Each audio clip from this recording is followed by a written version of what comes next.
হ্যাঁ সোনা বলো। আরে তুমি যে কি বলো না, আরে তোমার থেকে তো আমার মন বেশি চাইতেছে, কিন্তু শুনো, দিনের বেলা তো তোমার তো বাসায় আনতে পারবো না।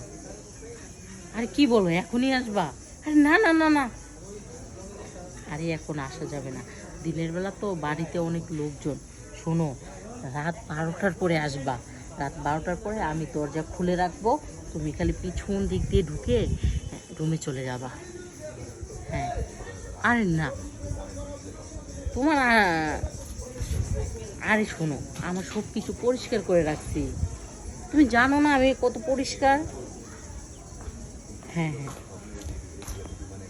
আর কি যে বলো। আরে শোনো, না না না না না, ওইটা আনতে হবে না। শোনো, এই কন্ডম ব্যবহার করলে না কোনো মজা পাই না আমি, এই কন্ডম মন্ডম চলবে না। আচ্ছা তুমি বলো, তুমি আমার ভালোবাসো, হ্যাঁ, আর তুমি এটা ব্যবহার করো কেন? না না না না না, শোনো, কন্ডম ছাড়া অনেক মজা লাগে, কন্ডম দিয়ে না আমার কোনো ফিলিংস আসে না।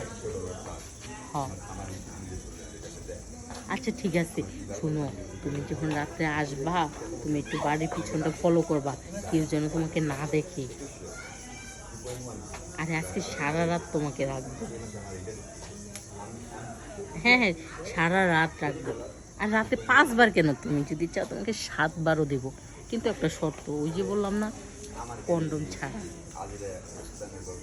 আচ্ছা ঠিক আছে, সমস্যা নেই সমস্যা নেই। আর না, তুমি যে কি কও না, তোমারে দেখলে তো আমারও মাথা গরম হয়ে যায়। আচ্ছা আচ্ছা, আরে সমস্যা নাই।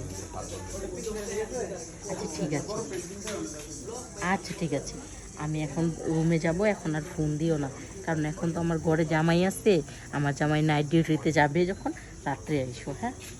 আচ্ছা ঠিক আছে, এখন তাহলে রাইখা দিই। আচ্ছা।